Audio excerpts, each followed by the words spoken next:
You're in one of the best sessions of the day. So thank you very much for joining us. And on behalf of the White Dress Project and our esteemed panelists, very appreciative of you joining us. My name is Kim Rodriguez, and I am the CEO of Assessa Health. And we would like to thank the Congressional Black Caucus for this wonderful opportunity tonight, and looking forward to some very great, great dialogue with this audience tonight. We're here today to tackle an important topic, one that impacts everybody in this room, either directly or indirectly through somebody you know. And let's just go through some of the facts. Uterine fibroids affect 70 to 80% of women under the age of 55, and African American women are at much higher risk than white women. That said, hysterectomy is the most common surgical procedure for women after C-section, and there's roughly 600,000 hysterectomies per year, and more than half of them are fibroid related. Now, many women do need a hysterectomy and choose a hysterectomy, but certainly there are other options and alternatives, and we want to talk tonight about the awareness and the landscape and hope to educate folks accordingly. Unfortunately, there is a well-known racial barrier to Black women having access to these minimally invasive alternatives. And little has changed in decades related to this, and we want to talk a little bit about that tonight. Women need to know that they have options, and women need to have a voice. I'd like to quote a publication from one of our prominent journals of obstetrics and gynecology, AJOG, and it was penned by one of our panelists that you'll get a chance to hear from tonight, Dr. Alicia Christie. And the quote is, "Fibroid tumors should be considered a public issue given the magnitude of the problem and the costs of healthcare with this disease." So we have a great program this evening with panelists of patients, physicians, and experts to share about this condition. And we'd like to bring our patients up first, we'll bring our physicians up second, and then we'd like to take questions at the end, if that sounds okay. I would like to thank you again for joining us. Thank you to our esteemed panelists for making the time. We have 3 goals. Number 1, we'd like to raise awareness about the condition. We'd like to elevate the conversation around the racial and socioeconomic issues surrounding fibroids. And finally, ultimately, we want women to have access to all options so that they can make the appropriate decision for themselves. So before we get started, I'd like to introduce you to Tamika Gray-Valgren, who couldn't be here tonight. Tamika is the founder of the White Dress Project, and the White Dress Project is a patient advocacy group organized to drive awareness for women who are suffering from uterine fibroids. And Tamika, unfortunately, could not be with us tonight because she is at home recovering from her second fibroid surgery. And she actually organized this entire event with our panelists and unfortunately could not make it. Sorry, I'm going to get a little choked up. Tanika's first surgery was 26 fibroids and at a very young age. And now she just had a second surgery with, I think, 9 fibroids removed. She still wants to have children, so it was important to her to keep her uterus and avoid a hysterectomy. And she went the route of a myomectomy. So we want to hear from Tamika tonight, and I'd like to start the session off with Tamika.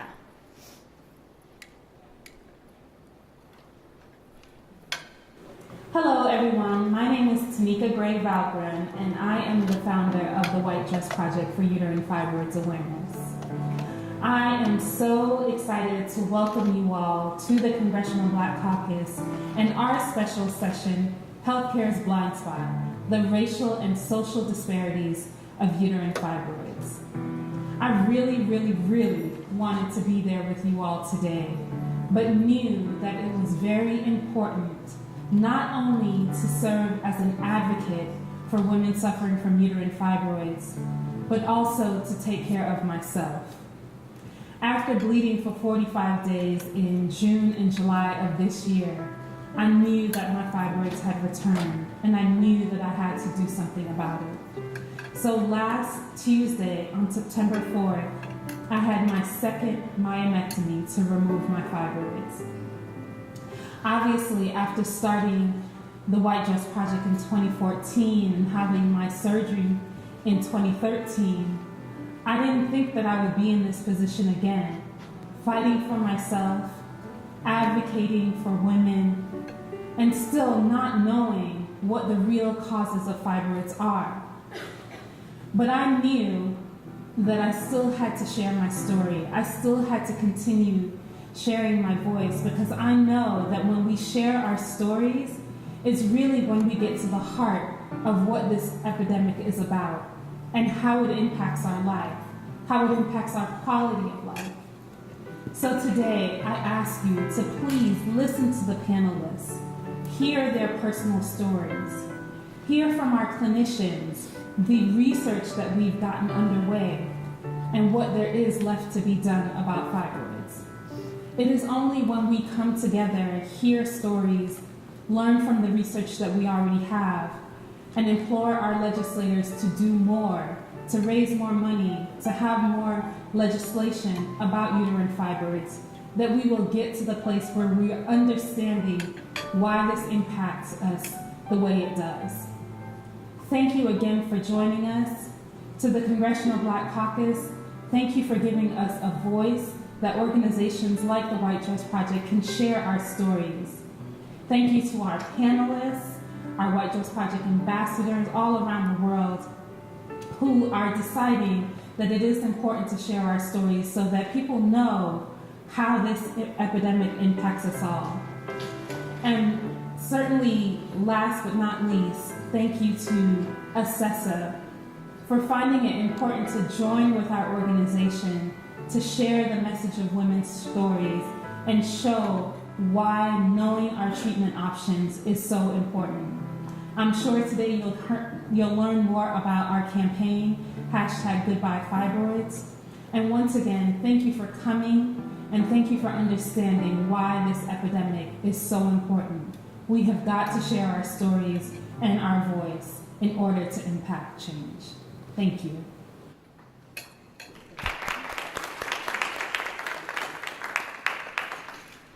So again, on behalf of Tamika, we'd like to thank everybody for joining us tonight. Tamika mentioned ASESA. I'll just do a brief moment on ASESA. ASESA Health is a women's health medical device company, and we have a minimally invasive alternative to hysterectomy that uses radiofrequency ablation or heat to shrink the fibroids. It's a same-day procedure, 2 small incisions into the abdomen, and patients are back to normal activity in just a few days.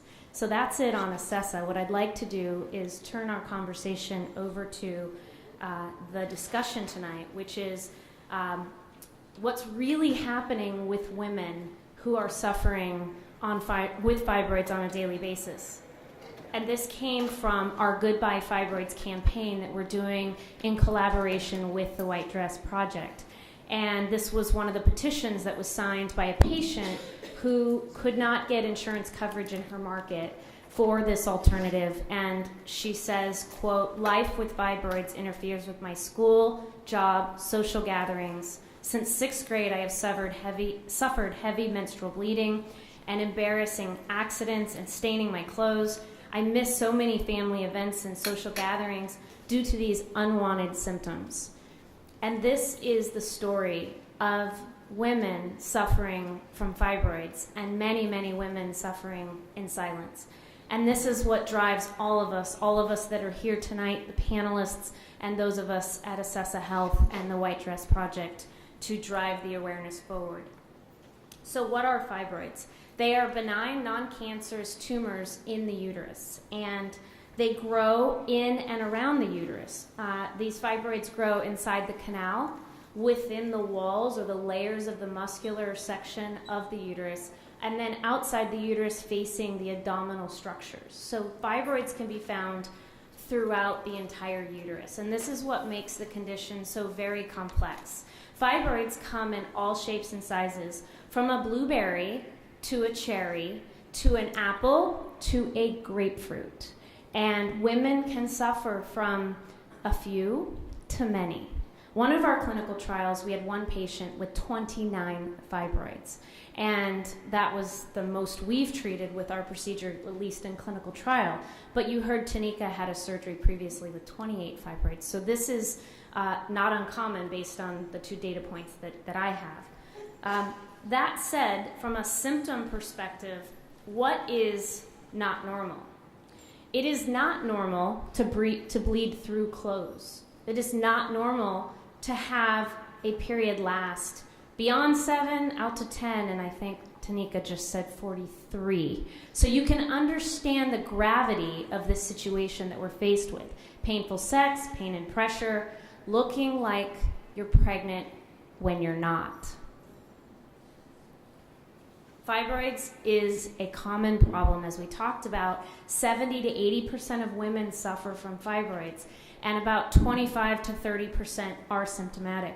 So we have 7 million women walking around on a regular basis with fibroids. It's an economic problem for the healthcare system, causing us nearly $38 billion. And the racial disparity of fibroids is well established in the literature on this subject, and it goes back several decades. African American women suffer 2 times higher rates with fibroids, and as well, as we'll discuss this evening, have been shown to have more fibroids, larger fibroids, and suffer from symptoms more severely. We're very interested to bring together this amazing group of women tonight to talk about their stories, both from a clinical patient perspective and a clinical physician perspective. So with that, and without further ado, what I'd like to do is invite up our panelists, our patient panelists tonight, and I'll announce each one by name, and then I'll ask you to please, ladies, come have a seat, and then we'll have a little dialogue about fibroids. So Adriana Hopkins, please come to the stage. WJLA and Good Morning Washington. Jennifer Brannison, board member of the White Dress Project. Rashida Fairnot, again, board member of the White Dress Project. Ms. Sateria Venable, founder of the Fibroid Foundation, another patient advocacy group. And as I announce these beautiful women, I also give them titles of what they do day to day, but they're patients, and they have stories, and they've suffered in silence, and they're here today to share with you their experiences. So, Adriana, if you want to start, we'd love to kind of go down the line and just hear your story, please. Okay, so I'm that person who, my mother's a doctor, so I take my health very seriously, to the borderline like hypochondria. So I would go have pap smears every year when that was the healthcare suggestion, recommendation. So I went in May of 2015, totally fine, no problem. Went back in May of 2016, and I laid down on the table, and the doctor looked at me and she said, "Your uterus is enlarged."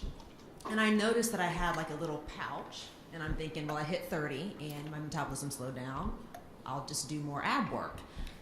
And so she said, "I want you to go get an ultrasound now." So I did that. The tech is telling me that I have an 8 by 10 by 11 centimeter sized fibroid on the outside of my uterus. The problem is I had no idea what a fibroid was. Hadn't heard of it. She's saying benign tumor. All I'm hearing is tumor on my uterus. I'm thinking I want babies. I don't have any yet. I was engaged at the time, and I'm like, I want to have a family. So it's just all this wave of emotions.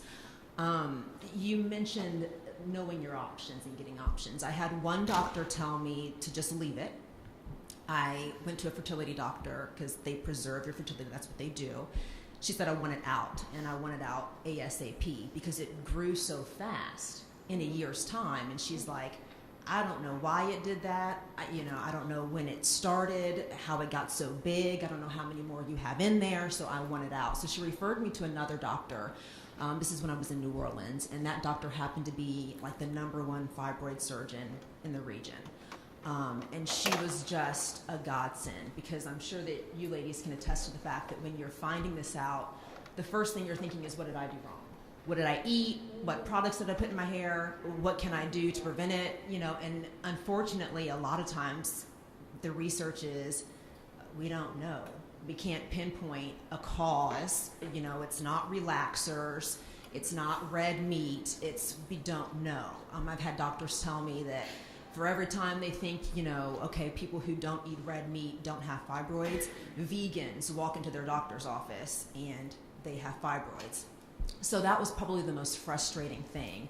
And this doctor just told me, and I say this all the time, because when you mention numbers like 7 million women are walking around with fibroids, you would think that we would all know about this. It would just be like something we heard about in sex ed or whatever. But, I didn't. And my doctor said that there's nothing I did wrong, that simply, if you're a woman of reproductive age and you have estrogen, you probably have fibroids. And so my experience with fibroids was just this initial wave of emotion, confusion. I was scared. And then it was kind of anger. Why didn't I know about this? Why didn't someone tell me about this? And it's still, I'm a little bit angry because we don't have a cause of fibroids. And, I listened to Tamika's story and the fact that she's had 2 myomectomies with this large number of fibroids. And I just want to know, how can we stop this from happening? It's kind of infuriating. I say this all the time, like, health insurance covers Viagra. Who are all these men sleeping with? Like, we can't even have reproductive health. Like, I don't understand why that is important, and it's not nearly as important for us. So that's kind of where I am now. So whenever someone asks me, when you ask me, and when Tamika asked me to participate in events like this, I just think, we have to talk about it. We have to let people know. We have to get the shame off of us, that there's nothing we did wrong. It's just something that happens.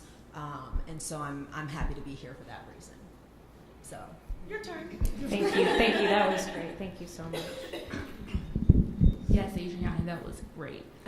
I was first diagnosed with uterine fibroids at the age of 23. I actually went to the hospital because I had really bad lower abdominal pains in my stomach, and went to the emergency room, and the emergency room doctor basically said, I think it's appendicitis, but it's too early to tell, so I'm just going to send you home. If the pain gets worse, you come back. Well, I came back that same night, like maybe 2 to 3 hours later, I came back. So they went through a round of tests and finally did a CT scan and found all of these fibroids in my uterus. And the only thing I really knew about fibroids were the fact that everyone in my family has had a hysterectomy due to fibroids after having children, and I haven't had children yet. So I followed up with my OBGYN, of course, like the normal routine, and he asked me something like that was really important. He said, before I start you on treatment, do you want to have children? Now at 23, you're not thinking about that. I'm right out of college, just started my first job, and now like I'm really planning to like have a family. And at 23 years old, you're not really thinking about that. So I said I would like for me to have the choice to have children later in life if I choose. I want that to be my choice. I don't want to put my life in anyone's hands. And from then, I was prescribed a low-dose contraceptive birth control to hopefully shrink the fibroid. Within 2 weeks, 1 fibroid grew to 6 centimeters. And from then, I had a host of other issues. I developed ovarian cysts, several on both sides of my cyst. And from that point, I had an incident where I had a cyst rupture. And my OBGYN basically said, well, you'll be a good candidate for Lupron. Well, Lupron gave me adverse effects. You have the normal side effects because it's an ovarian suppressor, suppress your ovaries, and they wanted to use it as a diagnostic tool to see if I had endometriosis and hopefully shrink that 6-centimeter fibroid down because they wanted to avoid surgery because I was so young. So I did the Lupron. It worked initially. I did about 2 months of it, got off, and then was on an oral contraceptive again. And I started having really bad adverse effects from it. I started having really bad migraines, so bad where I would have to take off work, like go to lunch, take off work, sleep it off, wouldn't wake up to the next day. Those type of migraines. And it wasn't until my mom found me and I was unresponsive in the bed, and she rushed me to the hospital, and they said all of this medication that she's on, because I was on pain medication. I had done birth control, I had done Lupron, I had really bad sciatica because of the muscle spasms due to the pain.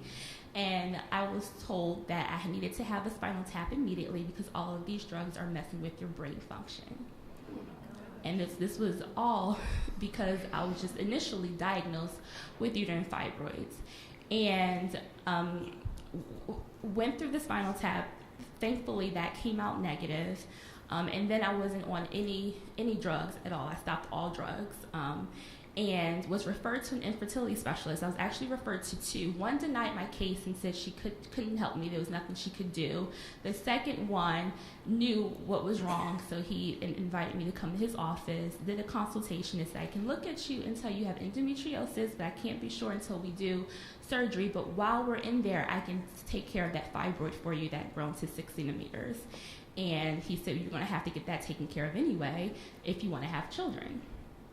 So on September 26, 2013, I had my myomectomy and really just followed up with another oral contraceptive to keep the endometriosis at bay, and that's where I am. And currently, 2.5 to 3 years ago, I told myself something needed to be done. If there was a way for me to share my story to help someone else, I thought that, I started researching organizations, couldn't come up with anything, but found the White Dress Project. I followed them on social media and got in touch with Tamika. I was doing a project for graduate school, and that's how we got in contact, the founder of the White Dress Project. And I said, if there was anything I can do, just let me know. And Tamika told me that they were considering expanding their efforts to the DC area, which I currently live, and would I be willing to develop a chapter, get some ambassadors to help spread the mission of the White Dress Project. I was completely on it, but I said I could not do this alone. I need a partner in white.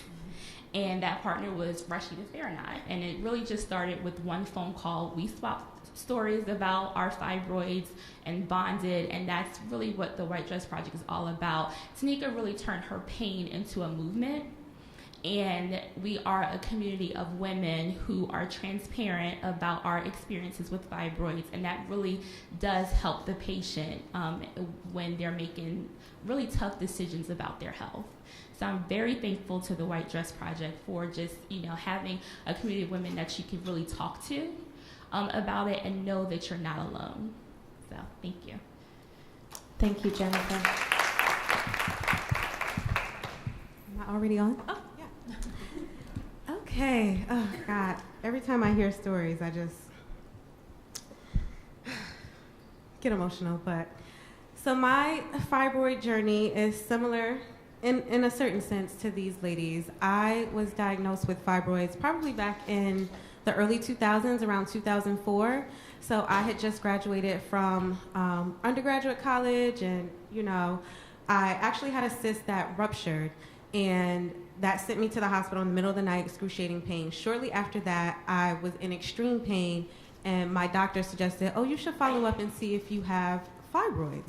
So again, similar to what the other ladies have said, I really didn't have a clue as to what fibroids were. So and just a little background on my family, once I started kind of digging and learning more about fibroids, I found out that my mother had fibroids, my aunt had fibroids, but no one in my family was talking about it. So this is a problem if, this is something that's genetically, can be genetically passed down, but no one in my family is talking about it. So I follow up, find out I have a couple of fibroids, you know, similar to Jennifer's story. I'm young, I'm just finished undergraduate, I'm about to go to graduate school. My insurance coverage was pretty much lacking at that point. So honestly, I knew I had the fibroids and I just waited. And I would not recommend this to anybody, kind of doing that watch and wait method, which, you know, I saw a couple doctors, they were like, oh, your fibroids are small, it's only 3 of them, don't worry about it. So that's exactly what I did, honestly. Fast forward to about 2012, 2013, I was calling out from work. I was living in Philly at the time. I relocated to the DC area. So at this point, you know, I finished school. I'm working full time. I'm like, okay, I have insurance coverage now. Let me figure out what's going on with my health.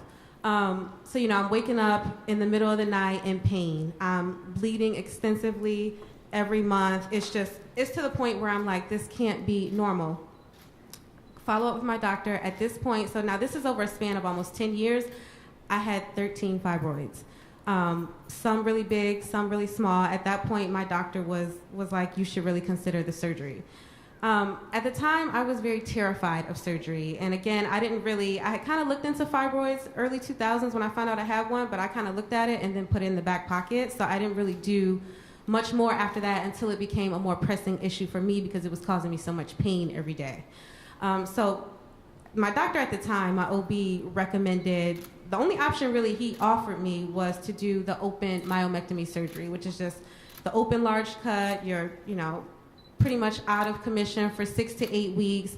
And so I had scheduled the surgery, planned to move forward, and a very dear friend of mine, I was just telling her, I'm having surgery next week to remove my fibroids. She shared a doctor that she had seen who does minimally invasive surgeries. And so she was like, please just go get a consultation. You know, this open myomectomy seems like kind of the old way to do things. So long story short, I followed up with that minimally invasive practice, ended up loving the doctor, loving the practice, and I ended up having a myomectomy back in 2014 to remove 13 fibroids.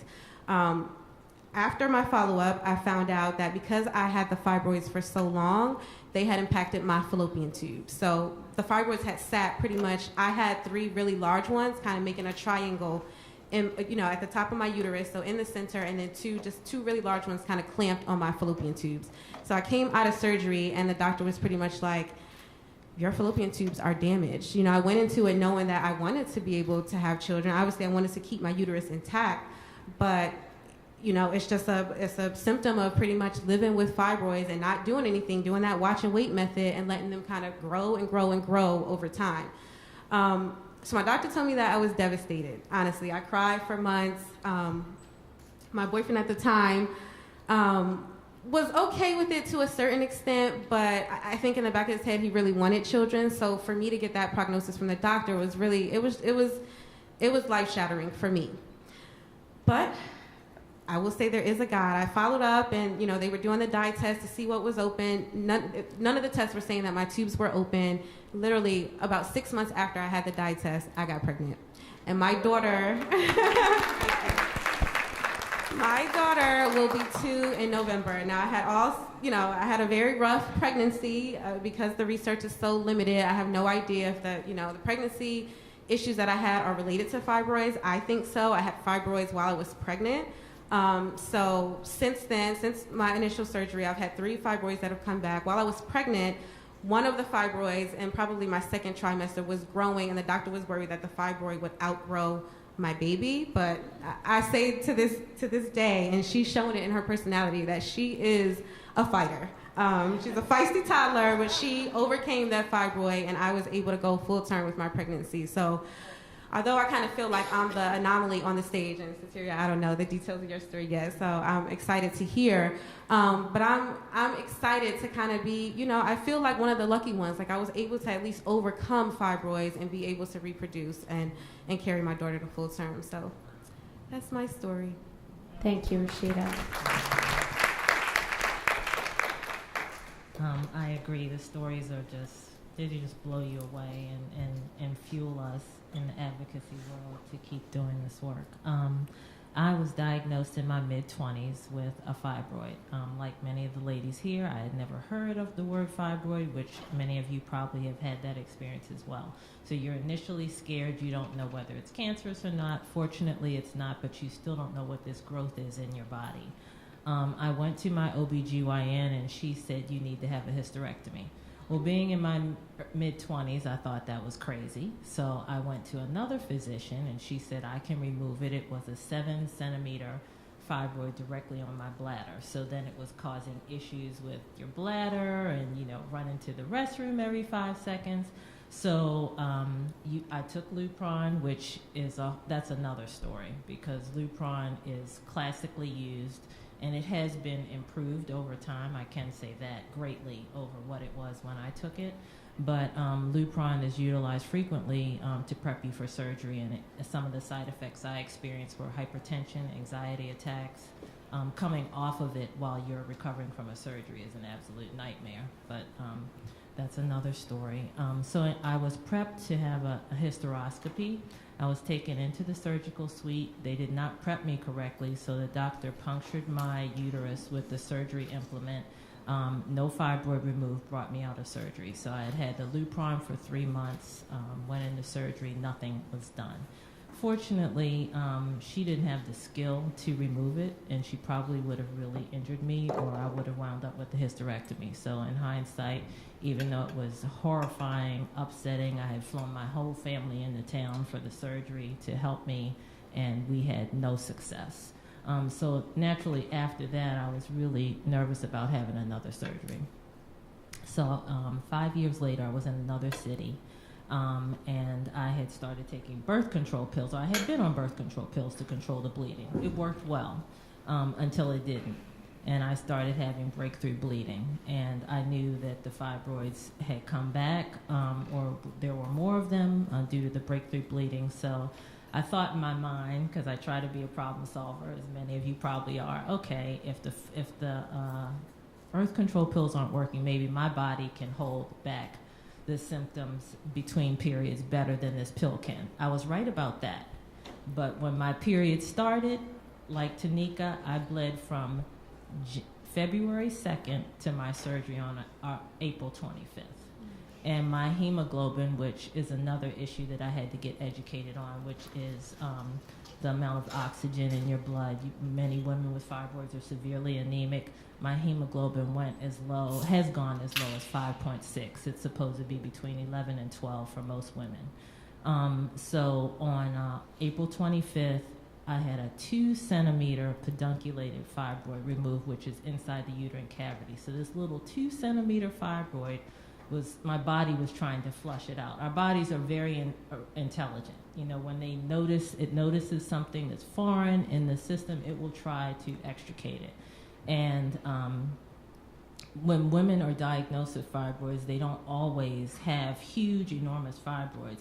I call fibroids a chameleon. Ryan said they're patient sensitive. That's a much nicer way to put it. But you could have 1 million fibroids and no symptoms with some women, and it varies on ethnicity as well. Or you could have 3 that are wreaking havoc, like I did, that aren't that large.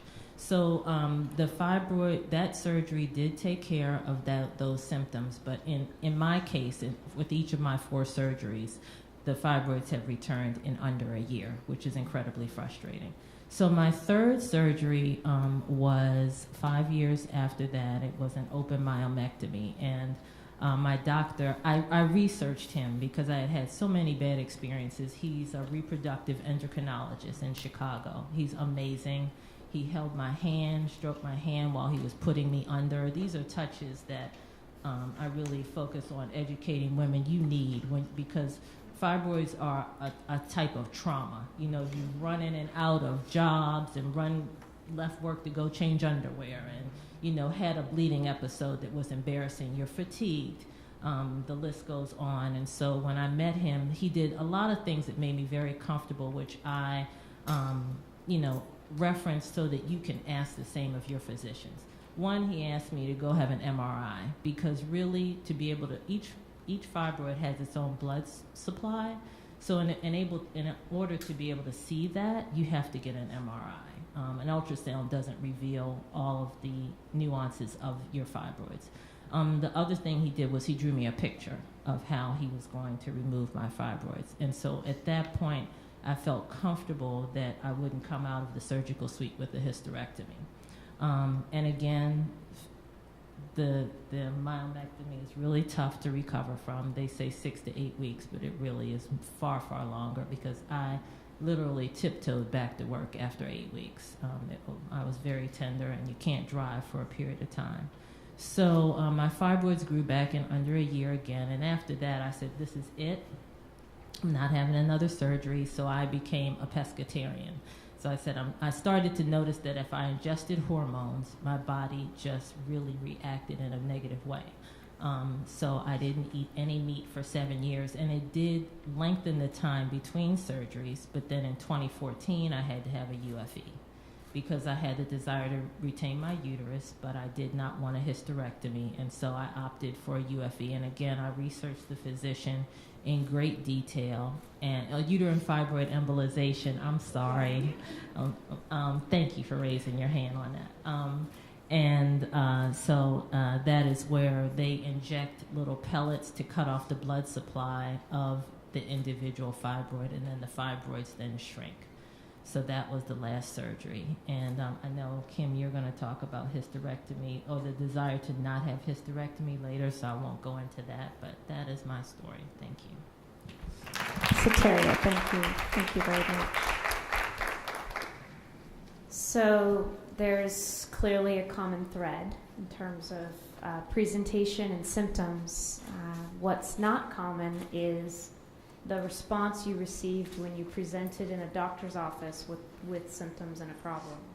And it sounds like a combination of do nothing to an open myomectomy to a hysterectomy at the young age and everything in between. So we have a long way to go with uterine fibroids. I think this is the message. We have a long way to go with awareness, with women advocating for themselves, and women asking questions, and women challenging the status quo, and enabling access to whatever's available to them. And I say that as I transition, just kind of a visual here of how treatment is administered today.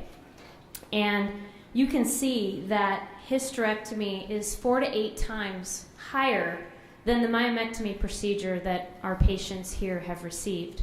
So this is a very small sample. They are 100% myomectomy, actually 1 UAE, but you can see these minimally invasive procedures. By the way, UAE at the far right with the smallest number, it's been around for 20 years. Let me repeat that. It's been around for 20 years. There's nothing new about it, okay? Myomectomy has been around since knives and cottering devices and scalpels have been available. So why do we have so many hysterectomies? We have to ask that question. We're here at the Congressional Black Caucus, and we have to ask the question because women and the families that support these women, husbands, the children, the sisters, the mothers, the aunts, deserve better. Everybody deserves better. And it is an epidemic. So talk to us a little bit about your perspective on these numbers that you see on the slide, the hysterectomy versus the myomectomy versus the UAE. And I'd love to say that it's been around for 20 years. By the way, the number annually hasn't changed, right? Yeah, so I will say hysterectomy was never even presented to me. And had it been, I probably would have grabbed my purse and walked out of the doctor's office. It seems like such an extreme. I'm not really sure, and I know Dr. Christie will be able to speak to this, I'm not really sure in what case it would be appropriate. So I don't even know, I mean, to hear that you were even offered a hysterectomy, it's just so bizarre to me. You know, the worst I got was just leave this massive fibroid in you, and I knew that wasn't going to happen. So yeah, I have no explanation for hysterectomy. It makes no sense to me. It's mind-boggling. Yeah, so I mentioned in my story that every woman in my family has had a hysterectomy after having children. So when it was my turn to go through the whole fibroid surgery, but every woman, I literally got a phone call from an aunt, got a phone call from my mother, phone call from grandmother. Everyone's like, you need to have some babies, because they feared the same fate with me. And I was diagnosed at 23 years old. And I know that sometimes a hysterectomy is offered, and sometimes you don't even meet the criteria for a hysterectomy. That's just what's like the norm. And that was the norm in my family. Everyone's like, the cure to fibroids is like a hysterectomy. No one knew of any other treatment options. Like, it really started with my grandmother. She had a fibroid the size of a grapefruit, and she hemorrhaged. Same thing with my mother. She had 16 fibroids.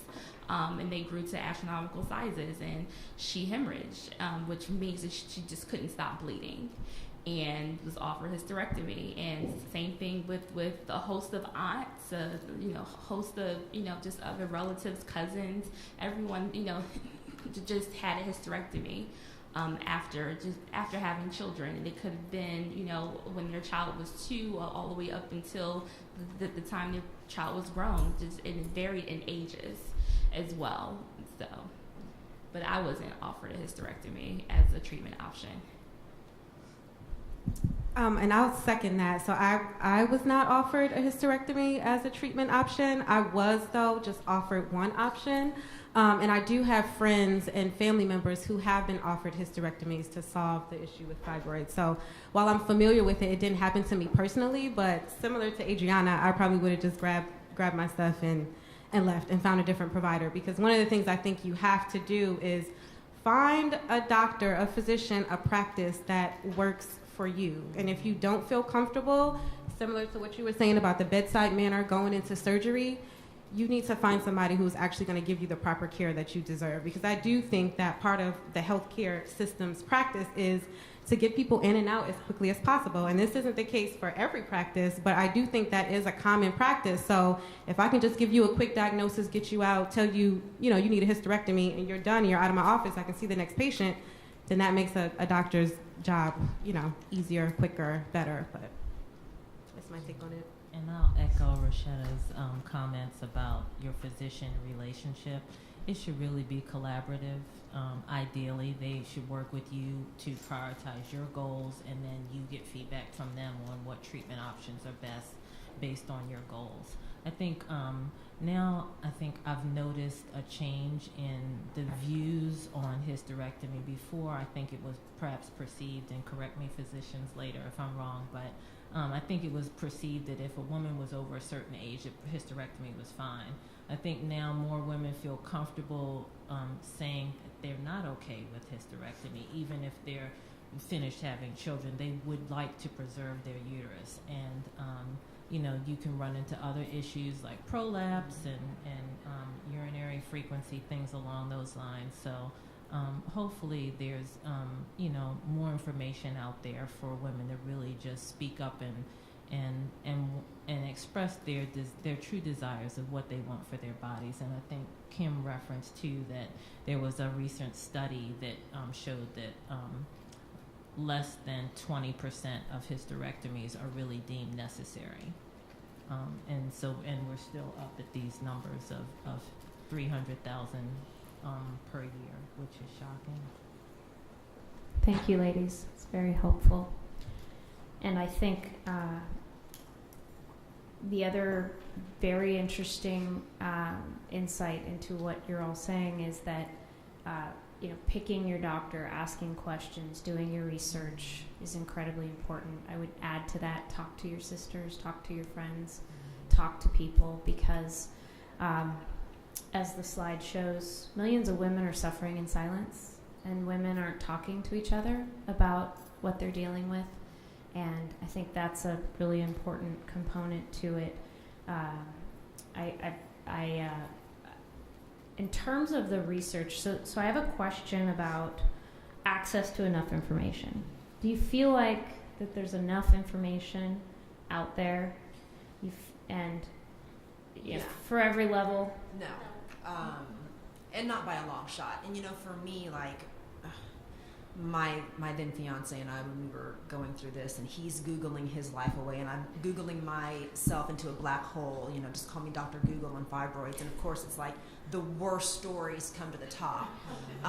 But really, and I've said this before, we have sex education and sexual health and reproductive health in like middle and high schools.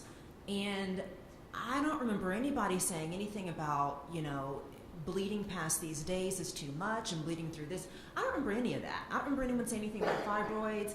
I don't remember any of that. I look back and I think I was diligent about my pap smears.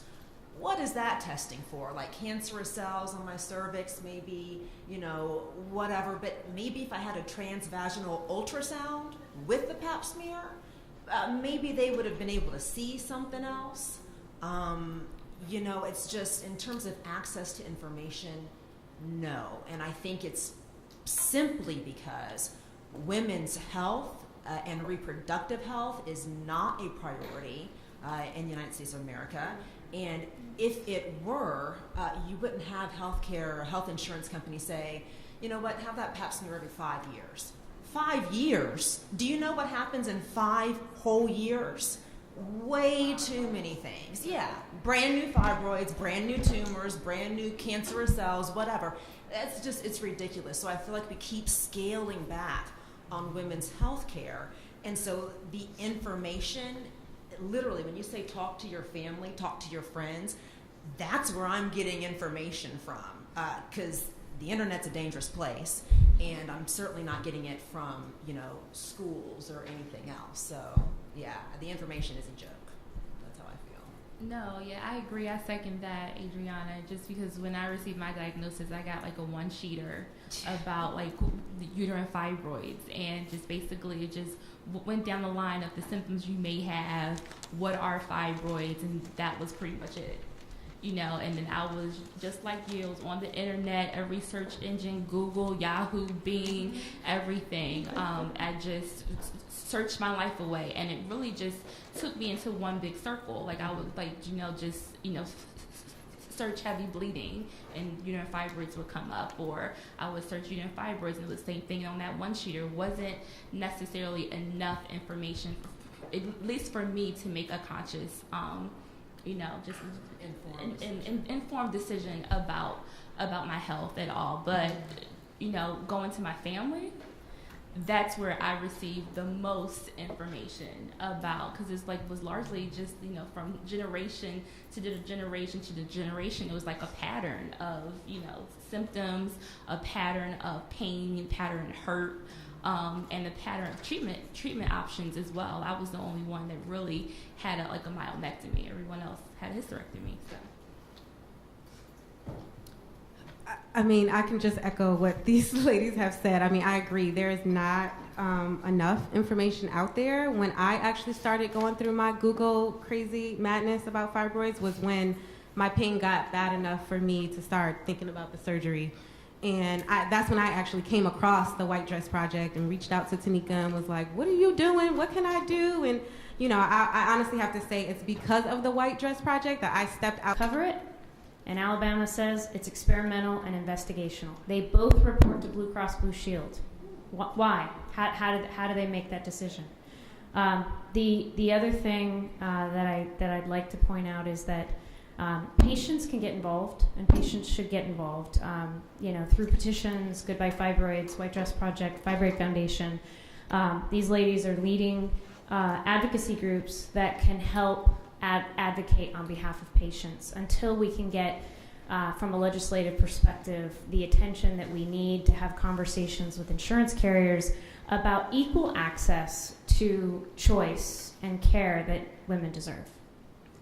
Yeah, I would just like to add something to Satiria's point. I had just an opposite experience with my insurance company. When I was trying to get the Lupron drug, this was even a year before I had a myomectomy. Before I even had my surgery, I was told that I maxed out my insurance. And I called my insurance company because I was on my mother's insurance at the time. And I was on my mother's insurance at the time. I called the insurance company. They said they had to meet to make sure that it was medically necessary for me to even get the Lupron drug. And my OBGYN had to send a letter to my insurance company to make sure it was covered. And they refused to cover anything that entire year. So if my family got sick or if I got in the cold or anything, medications, any type of emergency room visits were not covered that year. I had to wait until the next year for everything to, just reset. So. One last question. I'm in this room entirely by accident. Welcome and thank you. I'm here with McDougal Photography, Pat, right, to help her out. And I have two sisters, and I love Pat. And I had to ask her, you have this? Do you know about this? You guys keep shit too secret. Pat, did you know about it? What does the slide say? You didn't It's know about true. it? So you didn't know about it? No, I didn't know about it. My sister, the best of us, is gone. She had metastatic breast cancer and everything all through her whole back. 17 years she struggled. My sister, mother, grandmother kept all of that from us. Now I know we don't help out like y'all want us to, but we play ball with these doctors. We're in the fraternities with these guys. Yes. Yeah. I punch somebody in their face if they don't treat my sister right. Do you understand that? I understand it. So it's one thing to stay within your little culture. It's important that brings power, but don't neglect it. God gave us the strength, but He made y'all smart. That's true. That's the balance of power. Don't throw away half of your power. Well, I will say I can appreciate you saying that, and what I think that in general we need are men to advocate alongside of us, because we are still working to get in political offices. We're still working to get to the boards of hospitals and sit on insurance company boards and make these decisions. We're still working to get that, but y'all are already there. So yeah, when you're playing ball with your frat brothers, please let them know, like, hey, this is a concern and we need change. You got 5 Mercedes, enough already. Start taking care of people. Yeah. You made enough money. Yeah. Now be a doctor, do whatever you got to do, and heal our people. Yeah. Okay?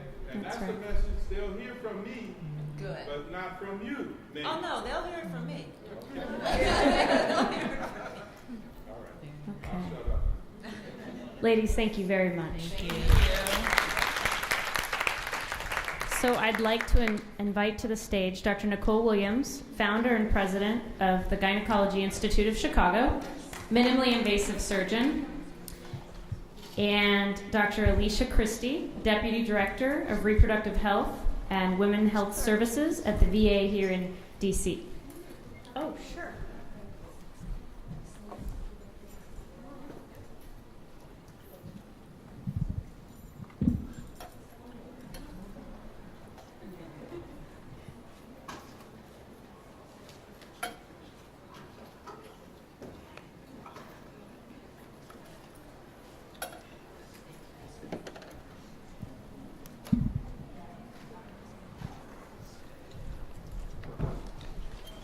Okay, we talk as we're switching. I just want to recognize a gentleman in the audience right now because we talked about we need men alongside of us. Ryan Graver in the back, who's doing Facebook Live. He works at Assessa Health with me. He's my partner in crime, and he is as passionate about this as the ladies on the table on the panel. Has had a sister affected, a mother affected, both with hysterectomies. And I would echo the comments earlier that we do need to make sure that we've got all sides covered. So thank you, Ryan, for your passion and commitment. So I would love, we'll start with Dr. Nicole Williams, to give us a perspective on your practice and treatment and patients and your experience, and take it away. Thank you very much. My name is Dr. Nicole Williams. I'm a minimally invasive GYN surgeon in Chicago, Illinois. I am the founder, president, and CEO of the Gynecology Institute of Chicago, where we specialize in minimally invasive surgery and uterine fibroids. Kudos for all of the wonderful women, first of all, who channeled the first panel, which told me this is the most common thing that I see in my practice. And the reason that I am in business is because I have had not one, but at least 60% of my patients will come to me and say, well, my other doctor told me to have a hysterectomy. And just left it at that. Because you get about $2,800 to $3,300 to perform an abdominal hysterectomy. Highly invasive, you're in the hospital at least 2 days. So the cost of that is going to skyrocket. The hospital makes a bunch of money too, not to mention. The doctor's going to make a good amount of money. But for me, what's most important is that I am able, as a full gamut gynecologic surgeon, to offer her all of her choices. Not only hysterectomy, not only myomectomy, but radiofrequency fibroid ablation, uterine artery embolization, even endometrial ablation depending on, and hysteroscopic myomectomy. We do all of these things. And I think that we're talking about the entire medical community is that it's too built on business. And that, like you pointed out, I wanted to be like, yes, it's actually absolutely true. Because I get paid less to do minimally invasive surgery, which requires actually more training and skill than like the fourth thing you learn as a baby doctor in training is to cut out a uterus. You learn how to cut out a baby, and you learn how to cut out a uterus. And you're right, it's not hard to do, yet you get paid more. So until that is changed, until we make a true policy shift, you're not going to get doctors to do certain surgeries until they are appropriately compensated for their work.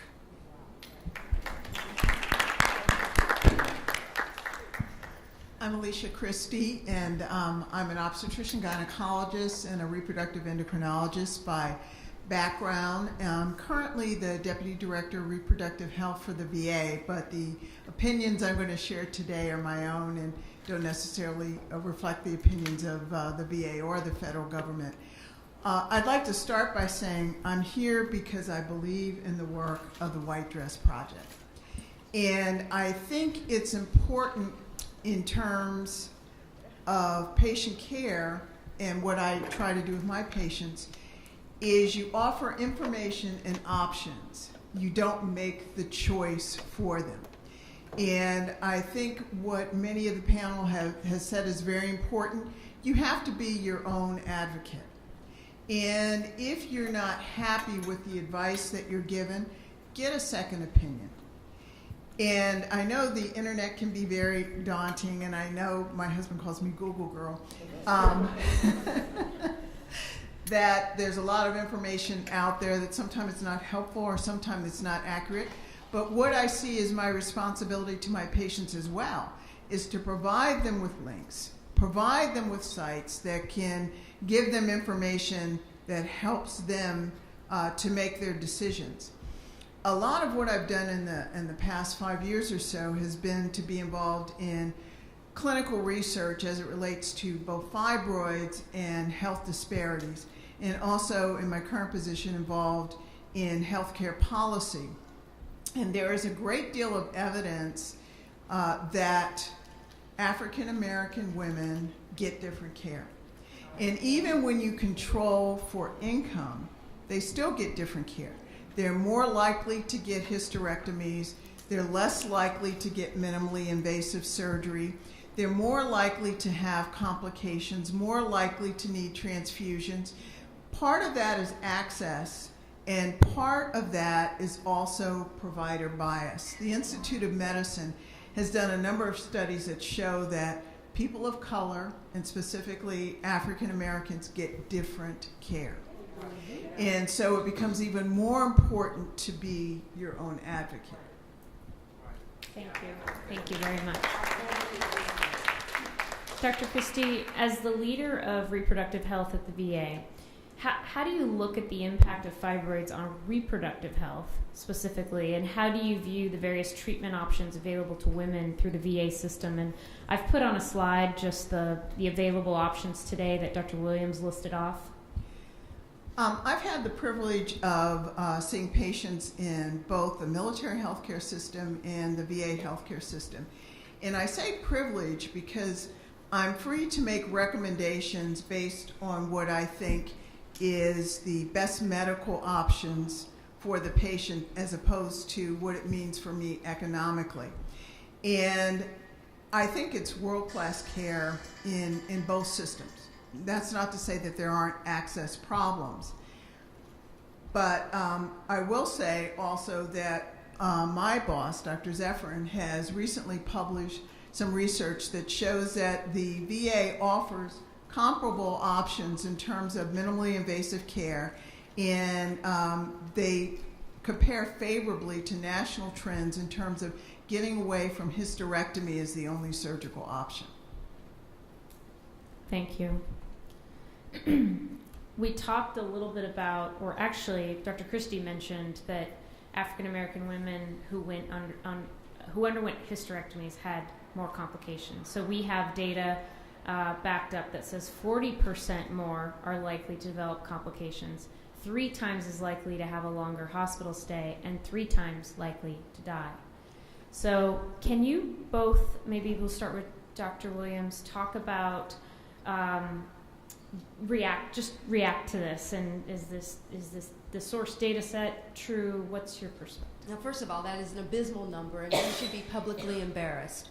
And me, as a relatively newer type of practitioner out of fellowship and practicing, I want to see my peer group change that. But it's about access to care. I think one of our esteemed panelists, our patient panelists, said that one of the doctors said, oh, just let it go, just let it sit there. Okay, well, when you let it sit there, all a fibroid is ever going to do is grow. Hence, by the time that patient does come to a surgery, her fibroid is larger, the blood supply has increased. Therefore, when you're performing that type of surgery, you have an increased risk of bleeding, anemia, and that's where that happens. So what I am advocating, what I advocate during my practice and everything that I do, is that let's do minimally invasive surgery on my patients. If I see you have a fibroid and your periods are somewhat heavier, you had a couple of bleed-through moments, then that means we should do something about it now, as opposed to in 5 to 7 years when it is the size of a grapefruit or a baseball, and then you run the risk of that bleeding when we try to do minimally invasive surgery on you. Dr. Christie? There are a number of reasons why the outcomes are worse in African American women. One of them, as Dr. Williams mentioned, is access. And so often African American women get care later when the disease is worse. Also, fibroids are a different disease in African American women. They start earlier, they grow faster, they grow longer in African American women. So it's a much more significant disease in our population. And I think you also have to consider in terms of outcomes, as Dr. Williams said. I think as physicians, we as a community have an obligation to train residents and fellows to be able to offer all the options to patients. And I think we have an ethical responsibility, if we can't offer that care, that we refer to someone who can. I echo that. The problem is, let me get a little political. Single payer healthcare maybe, because if everybody could operate as if we operate at the VA, where the choice of the care that you make is not going to reflect on your paycheck, then you're going to make the choice that's right for the patient. And this slide really speaks to what you've just talked about, that what you see is that there is a higher chance for a more open procedure as opposed to a more minimally invasive procedure. So transitioning again to the data, looking at the fact that Black women are 2 times more likely to have an open hysterectomy. Can you explain the difference in these procedure approaches and what the difference in the expected outcomes are in terms of recovery time, blood loss? I think those are 2 big ones, right? Kind of intraoperative blood loss and recovery times. The abdominal myomectomy is the bloodiest of the surgeries, and we try to keep it as blood-free as possible. There's certain techniques that we can do, but that is the bloodiest. You can lose a liter. So imagine a 2 liter of Diet Coke. So you can lose half of a Diet Coke very easily, sometimes up to 2 liters. So your incidence of needing a transfusion is higher. That's the bloodiest. Then we would move down to hysterectomy, abdominal hysterectomy. You have to make a large incision on the belly, and sometimes you have to make an up and down incision, kind of depending on the size of the uterus. That's slightly bloodier too. Not only the blood loss that we lose if you remove the entire tumor, but of course during surgery there's the risk of a clamp slipping, anything like that, and then there's a little bit more bleeding with that. Then we would go down to, it's not there. What would be the next one? Let's go with the UAE. UAE is a minimally invasive type of procedure. Here you go. Yeah. Oh, thank you. So UAE is more minimally invasive, whereas you actually go in through the groin and they actually snake a very, very tiny guide wire, and that actually blocks off the blood supply to the uterus, which sounds wonderful until something very interesting happens. When you block the blood supply to the uterus, you actually kill the fibroid and it starts to degenerate. And there have been multiple case reports, and this is actually turning out to be more of a phenomenon than something that is rare, that the fibroid can actually deliver itself. And I was just out there talking to a patient just before we came in here and said, this happened to her. Nobody told her that the possibility of the fibroid to come out all by itself. So that's something. And the thing that I offer, yeah, it's a little scary, right? Right. What are you going to do? Right. It's not a baby. I wasn't pregnant.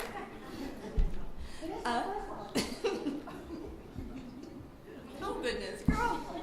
It's all right. It's okay. Don't worry about it. So what I actually perform as well is called a radiofrequency fibroid ablation, the assessive procedure. It's been around since 2013.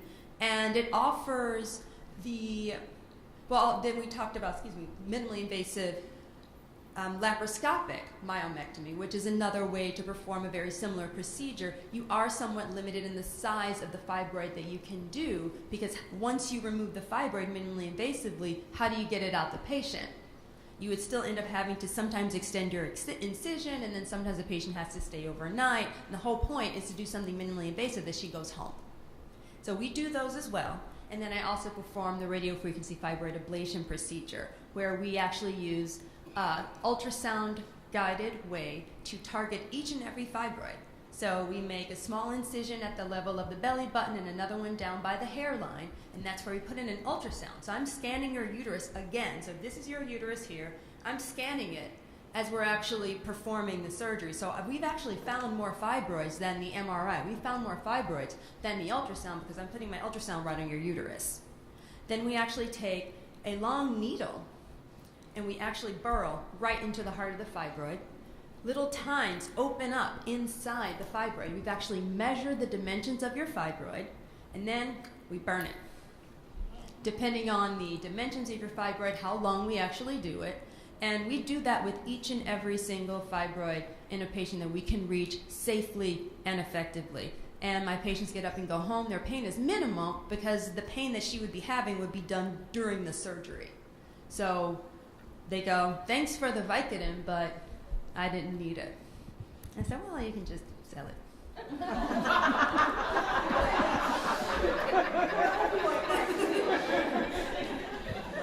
We only give them 5. And some ibuprofen. So those are the main types of fibroid surgeries. Did I miss anything? No, you answered that question very well and very thoroughly. Oh, thank you. Too thoroughly. Great. And so I think, just to be sensitive with time, one last question, and then I want to talk about wrapping up and then opening up for more questions from the audience. So there's a difference in care across the country. We talked about that. We talked about Alabama. We talked about Texas or Chicago, Illinois, in Chicago, Illinois. VA, I'm actually not as familiar with. We do have TRICARE who covers the procedure, actually, so that's great for the VA. But I think that there's a federal program within the TRICARE system that doesn't cover it, so some patients will get it, some patients won't. But what are you guys seeing in terms of access to care, insurance barriers, to your question earlier, from a physician perspective? We talked about the patient perspective. We'd love to hear the physician perspective. From a physician perspective, I think you kind of talked about the fact that the corporate insurance behemoths, plural, that exist are incredibly complicated. And therefore, there isn't one general governing body. Each state or region can decide what it wants to do. Hence, you're going to get a different level of coverage in some states that you get in others. Actually, this was looked at with heart attack and cardiovascular disease several years ago, and they realized that if you're in certain states, you are more likely to die from a heart attack than you are if you are in other states. So this is exactly the same thing. And what happened with heart attacks is that they started to standardize what needed to be done and said, oh, this has to be done all across because this is entirely too much. But of course, that is a man problem primarily. Of course, the number one killer of women is still heart disease, but it affects men disproportionately. So they said, oh, no, we have to standardize that. But for us, it's incredibly disparate. So if you are going to go even to a university hospital in certain states, you're going to get different things offered to you than if you walk into even a private practice in another state. And that is where, fundamentally, that's why we're here at the Congressional Black Caucus. First of all, we need to make sure that the ACA remains unscathed and I'm gonna be okay. I'm gonna be okay. And then, second of all, the problem with these large insurance companies, there is no competitor. Maybe not single payer, but some other option to make those larger companies understand that, yes, care should be standardized to a certain extent. Of course, there's an art to medicine, but when we're talking about women's lives, everybody should be on an equal playing field. Dr. Christie? I echo what Dr. Williams said. I think it's critically important not only to advocate for yourself, but to also advocate with your elected officials. Legislation is what's going to be important and key here. And so, for instance, things like pre-existing conditions. It's important that women who have fibroids who need subsequent treatment can get that treatment. Somebody mentioned about pap smears every 5 years. With the ACA, there was a recommendation that women be able to have a well woman visit every year, because it's not just about pap smears, it's about your general health. And so I think advocacy is critical to make sure that you have access to the appropriate type of care. So that said, just a couple parting words, and then I'd like to open it up for questions. So as civic leaders, or those who might be working with civic leaders, have connections with civic leaders, we need to get involved, right? We need to get involved and ask, does our state have an advocacy group? If not, there's opportunities to start chapters like we have here in DC with the White Dress Project. Is the state recognizing July as Fibroid Awareness Month? Do you know how your state ranks in terms of the number of hysterectomies that are performed versus minimally invasive alternatives? What options do women have in a given state for minimally invasive care and access to the trained physicians that can do these minimally invasive procedures? Women shouldn't have to fly out of state to get treatment. how can patients be mobilized and their voices be heard by policymakers, clinicians, insurance companies? So we talked about www.goodbyefibroids. It's easy to remember, Goodbye Fibroids. You can go to that website. It is a collaboration between the physicians that we have on the panel, as well as our patient advocacy groups, White Dress Project, and encourage everybody to get involved. And I would also, I'll put up on the screen as well, contact if you'd like to reach out and learn more. And I think from there, I will stop and see if we've got questions for the panelists or others in the audience.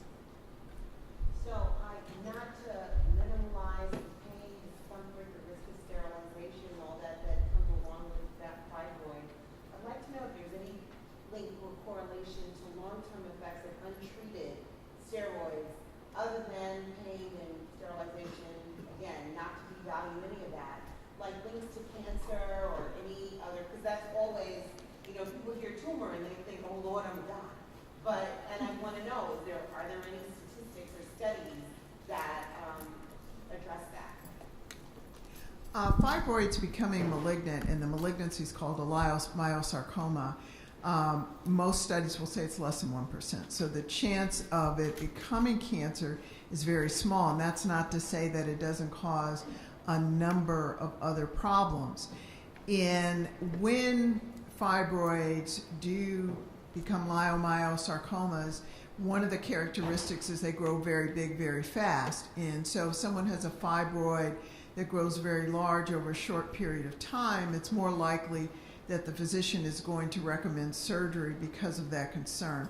But the likelihood of it being cancer is very small. Something that patients aren't always aware of or aren't always told, a lot of times fibroid symptoms will get better after the menopause, because one of the things that makes fibroids grow are hormones, estrogens. And so if someone doesn't have terrible symptoms that they feel are so significant that they want to undergo surgery and they're close to the menopause, sometimes waiting until that period, they may get some vast improvement in their symptoms.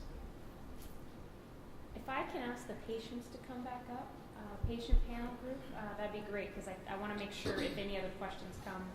Bring the wine. Oh, bring the wine. And there's a lot more of it in the corner if you haven't had any. Very good. But I wanted to piggyback off of what was just said. I have had fibroid tumors since I was 16. I had a baby who was smaller than the fibroid tumor. The fibroid tumor was the size of a grapefruit. So they put me on this pregnancy. I was high risk. And but I prayed and God started to step in. And so that's strong. But all that to say is that now I'm 55, I'm going through change of life. And I noticed that I'm not feeling the pain affiliated with the, I had the cycles that were very painful, the blood, very painful. But now I notice that since I'm going through a change of life, I'm not going through the pain. I still look pregnant. My son says I look like I'm carrying John. Because it's still kind of here. But it does kind of it does change over time. I did want to comment about that because I've noticed it myself. Yeah, it goes down. It may not shrink to zero. Right, it may not shrink to zero. You're not as pregnant. It may not shrink to zero, though, yeah. Thank you. You're welcome. Can you talk a little bit more about the management based on the bulk symptoms and decide to take someone to surgery versus not? I think some of the conversation I was having with the patient population was that they offer surgery when if it's a intramural fibroid or a submucous fibroid, you do hysterectomy, you do IUD, or something like that would prevent them from having that overlap.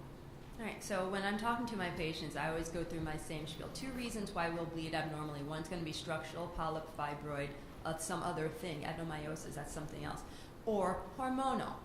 And kind of depending on what her symptoms are, the pattern of her bleeding, then we're going to decide together, okay, so I always will try to start with some type of medical management first, which may or may not include just doing Advil as soon as you see a spot of blood. There's another medication called tranexamic acid. There are other things that we can do. So we'll do that, maybe even a birth control pill, maybe even an injectable. Then, if we do detect that there is something structural, polyp or fibroid especially, then of course, if these more conservative things aren't working, then yeah, of course, then we would start to move towards surgery. That's generally, it should not be a first option. However, if your fibroid is very large and bulky, you're having urinary symptoms or gastrointestinal symptoms, constipation, urgency, frequency, leakage of urine, then that's a bulk symptom. And then something must be done to actually reduce the actual fibroid bulk. And so then surgical management would be more warranted. The major things that are involved in the decision that patients will make, and you sound very knowledgeable, is the symptoms, the size of the fibroid, the location of the fibroid, and whether or not you want to have children in the future. And if someone doesn't ask you those questions, you should see someone else. Thank you all for sharing. I had the laparoscopic surgery about 5 years ago, and I just found out my fibroids had come back. And when I let people know, I started getting this information sent to me about Jessie Thompson. I wanted to ask if any of you have heard of her. It's fibroid elimination, some type of cleanse, and people are passing them. They're passing like 20-something fibroids out of their system. It sounds amazing, but I wonder if it's legitimate. So I know this is the question I was going to ask you too, because I have someone I know right now who has fibroids, and she's telling me that she's cutting gluten out of her diet and they're shrinking. And so I did want to ask you too, what is legitimacy of changing your diet, exercising more, living a healthier life? Is that even a component to this? Like, how close are you to knowing how and why these fibroids form? Well, you bring up a good point when you say we don't know. And there really needs to be more research because we don't know why. And because it's a different disease in African American women, that research has to include African American women. I'm not familiar with that treatment. It sounds like it's in the category of alternative treatments. And so the National Institutes of Health has a site for alternative medicine, and you can actually put whatever the treatment is in the search box, and it'll give you information that's known about it. Unfortunately, a lot of times in these cases with alternative therapies, there's just not a lot of information out there. When it comes to, a cleanse or a diet, I always just tell my patients to eat clean anyway because cardiovascular disease is still the #1 killer of women. Therefore, of course, we're going to want to eat a clean, healthy diet because it's just helpful for our lives in general. And to echo our esteemed physician, we're not exactly sure whether or not red meat or gluten or anything that you can eat is going to worsen your fibroids.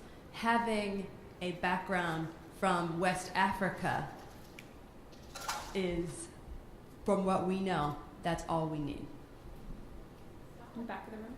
Question related to that. You're From a next. scientific perspective, is there any research currently going on that has had any genetic link or genetic mutation that has been correlated to fibroids actually having predisposed in women to fibroids? The second question as a follow-up is, I know that we normally are just doing ultrasounds to determine if someone has fibroids. Is there any research currently going on that supports something more routine instead of an ultrasound to be identified who is predisposed or has fibroids? That's a great question. And NIH is currently supporting a study specifically to look at the genetics of fibroids in African American women. And a lot of the other genetics of fibroid studies, they've been in Japan, they've been in Sweden, and it's also been a difficulty recruiting African American women for the American studies. And so, unfortunately, a lot of what we know about the genetics doesn't often apply to African American women. And in terms of, I'm sorry, your second question about ultrasound? So we have routine testing for like with pastors. We have those every year, but we don't have any routine testing for fibroids. So you have to go through this range of horrible symptoms before you find out you have fibroids. I was wondering if there is any research that can possibly in the future support something where it's more routine testing, like preventive. Great question. A friend and colleague of mine, Erica Marsh, who is now at the University of Michigan, when she was at Northwestern, she did a study where she did ultrasounds in asymptomatic young African American and Caucasian women. And they all had transvaginal ultrasounds. And there was a fairly high percentage, 25% of the African American women under 30, between 18 and 30 years old, that had fibroids that weren't symptomatic. And so I think we're going to move more towards being more aggressive about doing diagnostic testing earlier. One of the things that I'm really excited about, and it's a drug that was developed at NIH, and it's been approved in both Canada and Europe for the treatment of fibroids, and it shrinks the fibroids. It's ulipristal acetate. It shrinks the fibroids without the symptoms of hot flashes and the things that go along with the Lupron. And what they're also studying now is, can it also be used as contraception? And so if it can be used as contraception, if someone is young and they're at risk for fibroids, if they use that drug as a contraceptive, potentially it could be a preventive measure. And we're not there yet, but I'm excited about that possibility. I tried to get it from Canada. I was unable to. I just want to echo Dr. Christie's comments about the genetics. Dr. Cynthia Morton at Harvard Brigham and Women did a study, and she was able to identify genetic markers in Caucasian women, just to your point of African American women being hesitant to participate in studies. I think what was required was a blood test, but she is still, working on genetic studies relative to fibroids. So that's one particular source. And then I'd like to reference the nutritional question. Tamika and I are part of a study called Compare UF, and Assessa is as well, where it's a $20 million 5-year fibroids research study.